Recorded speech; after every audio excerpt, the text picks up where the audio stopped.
मोदी सरकार का मणिपुर पर असली चेहरा लोगों के सामने आ गया है। अब कोई इस चेहरे को ढक नहीं पाएगा, कोई नकाब इस सच्चाई को छुपा नहीं पाएगा। और मोदी जी में, उनकी सरकार में, उनके मंत्रियों में अब जरा सी नैतिकता बची हो तो सीधे तौर पर इस सच्चाई को कबूल कीजिए, कबूल कीजिए। उन्हीं के सांसद कह रहे हैं कि हमारे हाथ बांध दिए गए। हम बोलना चाहते थे मणिपुर के मुद्दे पर, लेकिन संसद के अंदर हमारे हाथ बांध दिए गए। यह मोदी जी के सांसदों ने इस बात को कहा है, उन्हीं की सांसदों ने इस बात को कहा है। इससे ज्यादा करारा तमाचा और कुछ नहीं हो सकता है। आज एक इंटरव्यू दिया है एबीपी न्यूज को वहां के सांसदों ने। वहां के एक सांसद है आर.के. रंजन, उन्होंने इंटरव्यू दिया है, और दूसरे सहयोगी सांसद हैं लोरहो पफोज, इन्होंने 2 इंटरव्यू आए सामने, और इन्होंने पूरी तरह से धागा खोल करके रख दिया है। जो सरकार अभी तक जो है वो महिमा मंडन कर रही है, कहीं पर इंदिरा के नाम पर, कहीं पर राहुल के नाम पर, कहीं पर कांग्रेस के नाम पर जो बिल फाड़े जा रहे थे, असली भुगतान, असली कच्चा चिट्ठा वो आज उन्हीं के सांसदों ने खोल दिया है। लेकिन देखिए कमाल की बात, अचरज की बात देखिए, मोदी जी अब भी मानने के लिए तैयार नहीं है। मोदी जी का आज जो है ये आज का बीजेपी का ट्वीट मैं आपको दिखा रहा हूं 11:30 बजे का। मोदी जी कह रहे हैं कि विपक्ष के लोग सदन से भाग गए, ये पूरे देश ने देखा है, लेकिन ये दुखद है कि इन लोगों ने मणिपुर के लोगों के साथ इतना बड़ा विश्वासघात किया। अब विश्वासघात किसको कहते हैं? विपक्ष के लोग बॉयकॉट करके चले गए, उस बात को विश्वासघात कहेंगे, या विश्वासघात इस बात को कहेंगे कि वहां के सांसद कह रहे हैं कि हम मणिपुर पर बोलना चाह रहे थे, लेकिन हमारी सरकार ने हमारे हाथ बांध दिए, और अब वहां की जनता में हमारे प्रति नाराजगी है, क्योंकि जनता चाहती थी कि हम बोलें, उनके दुख दर्द को संसद के सामने रखें, लेकिन मोदी सरकार ने इतना हक भी हमको नहीं दिया। सुनिए जरा, मणिपुर पर बोलने से हमें रोका गया, हमारे हाथ बांध दिए गए। यह कहा है एनडीए की सहयोगी पार्टी एमएनएफ के सांसद लोरहो पफोज ने। और ये मणिपुर पर बोलने से हमारे हाथ जो है वो, मणिपुर पर बोलने से हमें रोका गया, हमारे हाथ बांध दिए गए थे। हम बीजेपी के सहयोगी हैं, लेकिन हमें अपने लोगों के लिए भी बोलना होगा।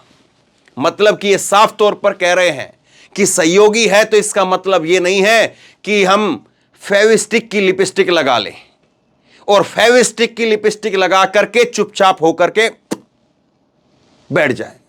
नहीं हो पाएगा। इनको भी तो चुनाव में जाना है साहब। 2024 का चुनाव नजदीक है ना, वहां पर तो हालात ये, चुनाव की तो छोड़िए, अपने घरों में नहीं जा पा रहे हैं। आर.के. रंजन जो दूसरे बीजेपी के सांसद हैं, उन्होंने इंटरव्यू दिया एबीपी न्यूज को, उनका तो घर तक फूंक दिया गया था, और उन्होंने कहा इस बात को, अमित शाह जी को कहा, नरेंद्र मोदी को कहा। लेकिन जो नरेंद्र मोदी साहब कह रहे हैं कि विपक्ष के लोगों ने विश्वासघात किया है, वो विश्वासघात यहां नहीं दिखाई देता है। ये कौन सा प्यार प्रेम भाईचारा किया अपने सांसदों के साथ में कि उनको बोलने तक का मौका नहीं दे रहे हैं आप? सुनिए जरा, डिटेल में इंटरव्यू आया है, मैं आपको सुनाता हूं। एबीपी न्यूज से जो है इन्होंने कहा है, और ये सांसद है लोहरो, ये यहां पर बोल रहे हैं, और ये कह रहे हैं कि संसद में नहीं बोलने से वहां पर जनता नाराज है। मैं संसद में बोलना चाहता था। मणिपुर में सांसद हैं लोहरो, इन्होंने कहा है, मुझसे कहा गया कि गृह मंत्री ही बोलेंगे। ये हाथ बांधे गए थे कि हम बोल नहीं पाए, इसके लिए पहले ही हमको कह दिया गया कि गृह मंत्री बोलेंगे, आप रहने दीजिए। ये देखिए, ये वहां के सांसद कह रहे हैं। मोदी जी क्या कह रहे हैं आपके सामने हैं, वहां के सांसद क्या कह रहे हैं आपके सामने हैं। अब डिटेल में एक एक चीजें सुनिए। मैं कॉपीराइट की वजह से इंटरव्यू दिखा नहीं पाऊंगा आपको, लेकिन सुनाऊंगा जरूर, पूरा सुनिएगा। एनडीए के सहयोगी ने की मणिपुर के अंदर, एनडीए के सहयोगी ने की राहुल गांधी की तारीफ। मणिपुर के सांसद लोरहो पफोज बोले कि मुझे संसद में बोलने नहीं दिया गया। यह उनकी तस्वीर है, जिनका इंटरव्यू की कुछ स्क्रीनशॉट मैंने आपको दिखाए हैं। हमारे हाथ बांध दिए गए थे, ये यहां पर इन्होंने कहा है। उनसे पूछा गया कि उन्हें किसने रोका था, तो पफौज ने कहा कि हमारे हाथ बंधे हुए हैं, हम बीजेपी के सहयोगी हैं, इसलिए हमें कुछ आदेशों का पालन करना होगा। बीजेपी ने मणिपुर में यहां तक कि पहाड़ी इलाकों में भी बहुत काम किया है, लेकिन हाल में इस मुद्दे पर जिस तरह से हैंडल किया वह गलत है। राहुल गांधी की तारीफ कर रहे हैं, कह रहे हैं कि पफौज ने कहा कि राहुल गांधी हमारे विपरीत खेमे के से हैं, लेकिन जिस तरह से उन्होंने मणिपुर का दौरा किया, लोगों से मुलाकात की, उससे मैं प्रभावित हुआ। इस समय इसकी आवश्यकता है। प्रधानमंत्री के अभी भी मणिपुर पर ध्यान नहीं देने से नाखुश हूं कि प्रधानमंत्री जो है वो वहां पर ध्यान नहीं दे रहे हैं, इस बात से मैं नाखुश हूं। हमें मरहम लगाने की आवश्यकता है। प्रधानमंत्री को जाना चाहिए था और जख्मों पर मरहम लगाना चाहिए था। ये वहां के सांसद महोदय कह रहे हैं और बीजेपी बैठी हुई है। बीजेपी देख रही है कि क्या हालत हो रही है। आगे देखिए आप, बीरेन सिंह को बचाया गया।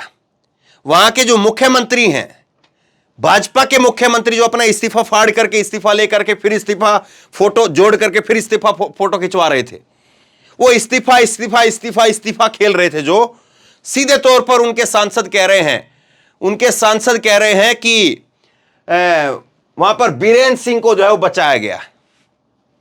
बीरेन सिंह को बचाया गया है और केंद्र सरकार ने जिस तरह से बीरेन सिंह को बचाया है उससे मैं नाखुश हूं। उन्होंने कहा कि महिला एवं बाल विकास मंत्री को रेप पर बोलना चाहिए था, वह बहुत मुखर है, उन्हें बोलना चाहिए था। किसकी बात हो रही है साहब? स्मृति ईरानी की। लेकिन स्मृति ईरानी किस पर बोल रही थी? राहुल गांधी के फ्लाइंग किस पर बोल रही थी। वहां के सांसद मांग कर रहे हैं कि स्मृति ईरानी जो है वो बोले। स्मृति ईरानी बोले तो सही, लेकिन स्मृति ईरानी वो किस पर बोल रही थी? सरकार की आलोचना करते हुए उन्होंने कहा कि मणिपुर पर बात करते हुए सरकार द्वारा किए गए सवालों के जवाब से खुश नहीं हूं। जब हम मणिपुर की बात करते हैं तो उससे हमें हम उसे अलग क्यों कर सकते हैं? क्यों कहते हैं कि हम दूसरे राज्यों से तुलना नहीं करनी चाहिए? प्रधानमंत्री जी मेरे नेता हैं, उन्हें आगे आकर के आंसू पोंछने चाहिए थे। ये खबर किस किस को देखनी चाहिए? ये खबर 3 आदमियों को देखनी चाहिए। नरेंद्र मोदी जी को देखना चाहिए, गृह मंत्री अमित शाह जी को देखना चाहिए और स्मृति ईरानी को यह खबर देखनी चाहिए। पता लग जाएगा कि उनको हकीकत क्या है और कब तक राहुल गांधी की फ्लाइंग किसके पीछे उड़ते रहेंगे, बगैर बात के मुद्दे पर कब तक उड़ते रहेंगे। मणिपुर पर बीजेपी के सहयोगी पार्टी एनपीएफ यानी नागा पीपल्स फ्रंट के नेता लोरहो फोजे ने एबीपी न्यूज को दिए एक्सक्लूसिव इंटरव्यू में कई बड़ी बातें कही हैं जो दिल्ली से मणिपुर तक सियासी जमीन को हिलाने वाली हैं। सांसद ने कहा कि मैं संसद में बोलना चाहता था, लेकिन मुझे संसद में बोलने का मौका नहीं मिला। मुझसे कहा गया कि गृह मंत्री ही बोलेंगे। तो आखिरकार गृह मंत्री जी को इतना क्या एक्सपीरियंस है कि उन्हीं को सब कुछ पता है और बाकी लोगों को कुछ नहीं पता है? बाकी लोगों को बोलने का मौका आखिरकार क्यों नहीं मिल सकता है? और ये वहां के सांसद हैं, आपकी पार्टी के हैं, सहयोगी पार्टी के हैं। दूसरे जो एक और सांसद है आर के रंजन, उनसे भी बात की है एबीपी न्यूज की इस रिपोर्टर ने, और उनसे भी बातचीत में जो है वो यही निकल करके सामने आया। वो भी यही कह रहे हैं कि देखिए कामकाज हुए वो एक अलग बात है, उससे हम ठीक है, हम उससे खुश हैं, लेकिन आज जो स्थिति है उसको संभालना चाहिए था। आज जो स्थिति है उस पर बात होनी चाहिए थी। मणिपुर को लेकर के अविश्वास प्रस्ताव लाया गया, लेकिन बात मणिपुर को लेकर के नहीं हुई। बात जो है तमाम इधर उधर की आए बाएं शाएं की जो होती रही, मणिपुर को लेकर के बात नहीं हुई। इस बात से जो है वो नाराजगी वहां के सांसद साफ तौर पर दिखा रहे हैं। लेकिन देखिए आपके सामने हालात हैं, किस तरह के हालात जो बना दिए गए हैं, कैसे हालात बना दिए गए हैं और किस तरह से वहां के सांसदों में गुस्सा है। तो सोचिए लोगों में कितना गुस्सा होगा, क्योंकि राजनीतिक व्यक्ति तो फिर भी अपनी जो सीमाएं जानता है। राजनीतिक व्यक्ति को तो पता है कि सुबह नहीं तो शाम, शाम नहीं तो कल परसों मुझे उन लोगों से फिर मिलना है, फिर वहीं पर बैठना है। ठीक है, वो गुस्सा दिखा रहे हैं, अच्छी बात है, इतनी हिम्मत दिखा रहे हैं, कम से कम इस बात की प्रशंसा की जानी चाहिए। लेकिन क्या इसका ये भी मतलब निकाला जाए कि अगर वहां पर सांसदों में इतना गुस्सा है तो लोगों में क्या उतना ही गुस्सा है जिस बात का जिक्र कल राहुल गांधी कर रहे थे। और राहुल गांधी ने कल जो कहा कि वहां पर हालात ऐसे हो गए कि जब मैं वहां पर पहुंचा तो मुझे साफ तौर पर कहा गया कि अगर आपके साथ में कोई कुकी सुरक्षा बल है, आपकी सिक्योरिटी के अंदर कोई कुकी समुदाय से है, तो वो मैतई के इलाके में नहीं जाएगा, उसको मैतई गोली मार देंगे। और अगर कोई मैतई आपकी सिक्योरिटी में है तो वो कुकी के इलाके में नहीं जाएगा, उसको कुकी गोली मार देंगे। ये हालात अगर हैं, अगर विपक्ष के नेता इस बात को कह रहे हैं, अगर उनकी मोदी सरकार के जो सांसद हैं वो इस बात को कह रहे हैं, तो मोदी साहब किस बात का इंतजार कर रहे हैं? और ये कब तक चलेगा? ये जो है वो समझ से परे है। कब तक ऐसा चलेगा कि मोदी जी दूसरे राज्य में प्रचार प्रसार के लिए निकलेंगे और वो बोल देंगे कि विपक्ष ने विश्वासघात किया? उनके सांसद क्या कह रहे हैं लोगों को दिखाई दे रहा है कि नहीं दिखाई दे रहा है? मुझे लगता है कि बखूबी दिखाई दे रहा है। और एक चीज मैं आपको और दिखाता हूं, एक आप चीज और देखिए, राहुल गांधी को लेकर के इन्होंने खुल करके प्रशंसा की है। ये कह रहे हैं कि राहुल गांधी के दौरे से जो है वो लोगों के अंदर पर्सनल टच पैदा हुआ है, जो राहुल गांधी ने किया है वो अच्छा काम किया है। ये बात ने जो है वो वहां के सांसद कह रहे हैं। फौजे ने कहा कि मैं संसद के पहले दिन से ही सदन में मौजूद था। राहुल गांधी ने मणिपुर के लिए अच्छा बोला। इसकी वजह यह है कि वो हिंसा के बाद मणिपुर गए थे, वहां पर लोगों से बातचीत की, इससे वहां के लोगों में उनके प्रति पर्सनल टच पैदा हुआ है। आप जाएंगे, लोगों से मिलेंगे, तो जाहिर सी बात है चार चीजें आपको ज्यादा पता चलेंगी, लोगों को ज्यादा पता चलेंगी, और फिर उसके बाद में वो चीजें दिखती हैं, परिणाम दिखता है। उन्होंने कहा कि मणिपुर पर मेरा बोलना बहुत जरूरी था। इस मुद्दे को लेकर के हम इमोशनल हैं। हम देश को बताना चाहते थे कि वहां पर स्थिति को लेकर के पब्लिक कैसा महसूस कर रही है। ये सब हमको बोलना ही पड़ेगा। मेरा पार्टी बीजेपी के साथ मणिपुर में गठबंधन है, इसलिए हमने गृह मंत्री पर को ही बोलने दिया। हालांकि हमारा बोलने का बड़ा मन था। बीजेपी ने हमारे लिए बहुत सारी चीज़ें की हैं। कांग्रेस के दौरे पर बहुत कुछ उल्टा हुआ था, लेकिन सच ये है कि मेरा मणिपुर जल रहा है। 100 दिन से ज़्यादा का समय हो गया है, लेकिन अभी तक हिंसा नहीं थमी है। ये दुख की बात है, ये दुख का समय है। इस बात को जब वहां के सांसदों ने कहा है, और ये साफ तौर पर बता रहा है कि वहां पर गुस्सा किस कदर है। और अभी आपको लगता है कि हम राहुल गांधी को फ्लाइंग किस के बहाने, राहुल गांधी को जो है वो कोई जो है उटपटांग नाम दे करके, कुछ और बोल करके, और प्रधानमंत्री नरेंद्र मोदी बोल दें कि विपक्ष ने विश्वासघात किया है, ये किया है, वो किया है, हम इस तरह से बोल करके इतनी गंभीर समस्या से वो निपट सकते हैं? अगर आपको ऐसा लगता है तो वाकई फिर आपकी सोच जो है बहुत महान है। लेकिन मुझे नहीं लगता है कि नरेंद्र मोदी, उनकी सरकार वो किसी तरह से भी जो है वो मणिपुर को लेकर के सीरियस दिख रही है। क्योंकि अगर सीरियसनेस होती तो बजाय इसके कि विपक्ष के ऊपर नंबर निशाना साध करके आप नंबर स्कोर करें, बजाय इसके आप अपने सांसदों से मिलते, बात करते। और ये बयान बाहर नहीं आना चाहिए था। ये बयान बाहर इसलिए आया क्योंकि आखिरी तक इनको उम्मीद थी कि हमें बोलने का मौका दिया जाएगा। लेकिन कल जब संसद का सत्र खत्म हो गया, तब इनको लगा कि अब कुछ नहीं बचा है। और इसीलिए आज दोनों के दोनों सांसद, 2 ही सांसद हैं वहां से, दोनों के दोनों सांसद वो मीडिया में निकल पड़े और दोनों सांसदों का आज इंटरव्यू आया। उम्मीद करिए कि ये लोग सांसद बने रहें, इनकी टिकटें काटी ना जाएं, टिकट तो छोड़िए कुछ और ना हो जाए।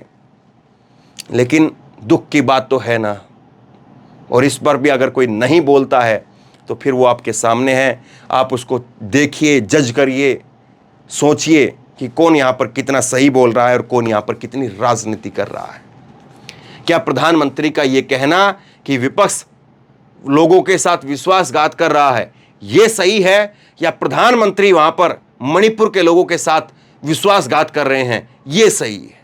आप बताइए, आप इसको किस तरह से देखते हैं? आपकी राय क्या है? मणिपुर के सांसद ने जो कहा है कि हमारे हाथ बांध दिए गए, इसको लेकर के आपकी राय क्या है? नीचे कमेंट बॉक्स में अपनी राय लिख करके जरूर बताइए, ताकि और लोग भी पढ़ें और इस वीडियो को अपने लोगों में, अपने दोस्तों में, अपने रिश्तेदारों में, अपने चाहने वालों में शेयर कीजिए, पहुंचाइए, ताकि लोगों की आंखें खुले, लोगों को पता चले कि हकीकत क्या है, हकीकत से लोग रूबरू हों। और इसी तरह की तमाम खबरों के लिए ऑनलाइन न्यूज़ इंडिया को सब्सक्राइब कीजिए, साथ में जो बेल आइकन है, घंटी है, उसको जरूर दबाइए, ताकि जैसे कोई खबर अपलोड करें उसकी नोटिफिकेशन सीधे सबसे पहले आपको मिल सके। और अगर ये वीडियो फेसबुक पर देख रहे हैं तो फेसबुक पर हमारे पेज को लाइक कीजिए, फॉलो कीजिए और इस खबर को शेयर कीजिए। धन्यवाद।